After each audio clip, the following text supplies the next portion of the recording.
Bonjour à tous et bonjour à toutes. Ce matin, un exercice vraiment périlleux pour moi, qui s'apparente, pour moi du moins, à du trapèze volant littéralement.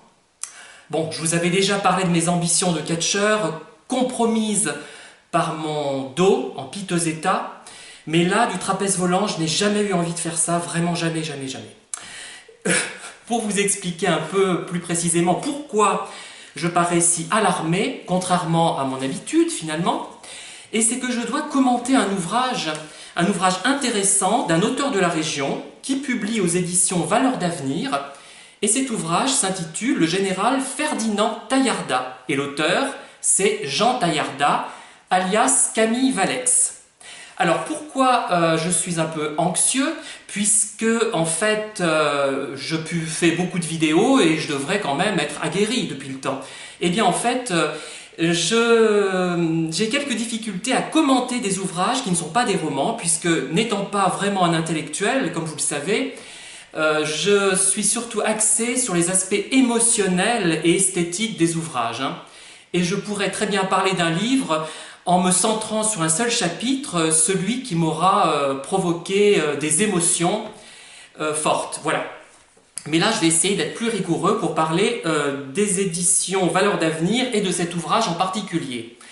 Alors, déjà, les éditions Valeurs d'Avenir, c'est une maison d'édition qui publie des livres qui ne sont pas exactement des ouvrages de divertissement. Il faut que les auteurs de cette maison d'édition décrivent en quelque sorte un parcours personnel axé sur d'une certaine forme de spiritualité. C'est du moins ce que j'ai compris en discutant avec Camille Valex. Camille Valex et Jean Taillardat sont une seule et même personne. Camille Valex, c'est son pseudonyme. D'ailleurs, j'aime beaucoup ce prénom de Camille qui est mixte et qui fait à la fois quelque chose qui fait à la fois pétillant, suranné, mais très prime-sautier. J'aime beaucoup, hein. Enfin, franchement, j'aime beaucoup ce pseudonyme, même si le prénom Jean est également très joli. Mais je ne suis pas là pour vous parler de mes goûts en matière de noms et de prénoms.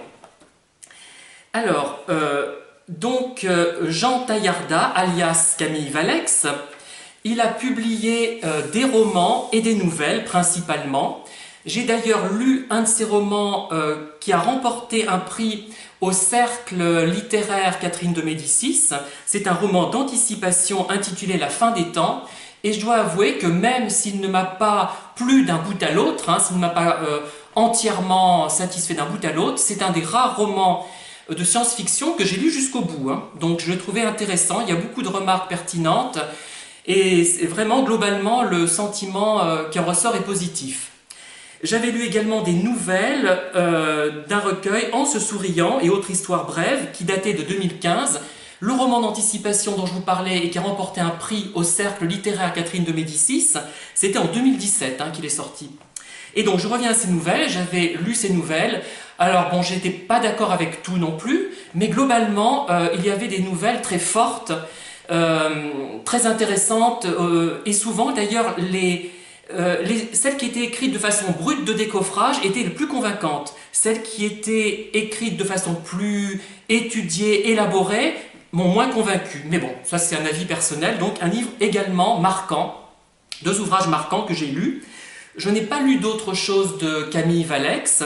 Il a publié cependant deux trilogies. Une première trilogie qui s'intitule Comme le temps passe, avec La Dame de Marvejol en 2011, Carole et la Mongole Blanche en 2012, et enfin Olivier et les Maîtres du Monde en 2014. Ensuite, une deuxième trilogie, La Traversée de la Penfield, Le Temps de l'Innocence en 2011, toujours en 2011, Le Temps de l'Épreuve, et enfin, en 2012, À Recouvrance. Et on lui doit également un essai qu'il a coécrit avec des professeurs de l'ESCP Europe en 96, qui s'intitule Diriger, motiver. Puisque Camille Valex donc, est auteur, certes, mais il a occupé d'autres fonctions avant de se livrer, si je puis dire, à l'écriture. Alors,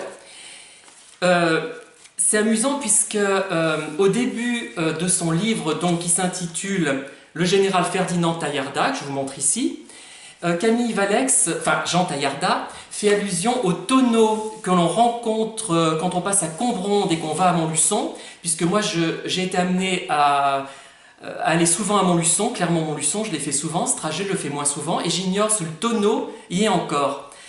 Et je remarquais effectivement ce tonneau, et comment dire, ce tonneau, il y a une rue qui passe à proximité, et c'est la rue du général Taillardat. Et effectivement, quand on voit ce nom du général Taillardat, on se demande, tiens, qui cela peut-il être? Sachant que beaucoup de gens, comment vous expliquer ça, même connus, sont inconnus du grand public. Des gens qui ont eu une notoriété extraordinaire de leur vivant sont oubliés à une vitesse inimaginable. Et ceux qui ne sont pas oubliés sont assez mal lotis eux aussi, puisqu'on se souvient d'eux de façon souvent inexacte, inadéquate, sous forme d'images d'Épinal. On n'en retient rien souvent, et ça c'est triste, d'où l'importance de ce genre d'ouvrage qui nous rappelle qui ont été ces gens et l'importance qu'ils ont pu avoir. C'est extrêmement important. Le principe même de ce livre est fondamental. Voilà ce que je voulais dire. D'ailleurs, j'aime beaucoup le format de ces éditions Valeurs d'avenir. C'est quelque chose d'agréable, on l'a bien en main. Peut-être que c'est un peu étroit au niveau des pages, mais globalement, j'aime bien. Voilà. Alors, que dire d'autre donc? Camille Valex, enfin Jean Taillardat, commence par nous parler brièvement de l'enfance du général, du futur général, mais il a peu d'éléments et ça renvoie toujours au fait que même des personnalités très très très connues, finalement on les connaît assez mal. Sauf si elles ont rédigé leur mémoire, raconté leur enfance, et encore c'est une perception très subjective. Hein. Alors ensuite, on passe à la Grande Guerre, où le futur général Taillardat s'est brièvement illustré, et il a été blessé, il a fait preuve d'un grand courage, c'est assez extraordinaire, hein, il monte en grade à cette occasion. Et auparavant, j'ai oublié de vous parler de l'enfance et de la jeunesse du général Taillardat, enfin, l'enfance et la jeunesse de Camille Valex. Il faut préciser que Camille Valex a appris à lire grâce à son grand-père, à lire, à écrire grâce à son grand-père, et sa sœur aussi, hein, d'après ce que je comprends. Donc je reviens à la Première Guerre mondiale, où il s'est illustré de façon magistrale, et il a fait preuve d'héroïsme. Enfin, je vous laisserai découvrir le détail quand vous lirez ce livre. Ensuite, il a été gouverneur de Cilicie, j'ai pris quelques notes parce que je m'y perds, et comme je suis âgé, j'ai une mémoire qui flanche, hein. Il a été gouverneur en Cilicie, il a participé à la Seconde Guerre mondiale, il a été commandant de gendarmerie au Maroc, notamment. Donc, Jean Taillardat nous cite d'ailleurs de nombreux extraits du journal de son grand-père, et il y a parfois des remarques sur les paysages qui sont assez poétiques, hein, je dois l'avouer. Cet homme écrivait bien, c'était un homme cultivé et sensible. Et il y a une remarque qui me revient à l'esprit, que je n'ai pas notée sur mon petit papier, mais c'est qu'un de ses supérieurs, je crois que c'est après la Seconde Guerre mondiale, je ne sais plus exactement quand, il insistait sur le fait que c'était un homme remarquable, mais qui était conscient de sa valeur, mais qu'il fallait donc le manipuler, entre guillemets, ce n'est pas de la manipulation, hein, le diriger avec doigté. Il fallait faire preuve de doigté avec lui, puisque c'était quelqu'un peut-être de sensible, peut-être de susceptible. Hein, voilà. Conscient de sa valeur, mais s'il en a, il n'y a pas de problème. Hein. Alors, ensuite, donc, on le retrouve pendant la Seconde Guerre mondiale.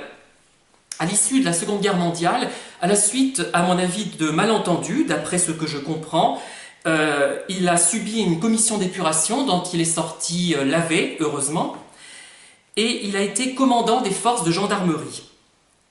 Alors, ce général Taillardat, c'est un homme qui a vraiment adopté une attitude intelligente, posée, qui a été appréciée de ses collègues, de ses supérieurs, de sa hiérarchie, des gens qu'il commandait, même si on peut lui reprocher apparemment, hein, moi je me base sur ce qui est écrit, peut-être une trop grande confiance en lui-même.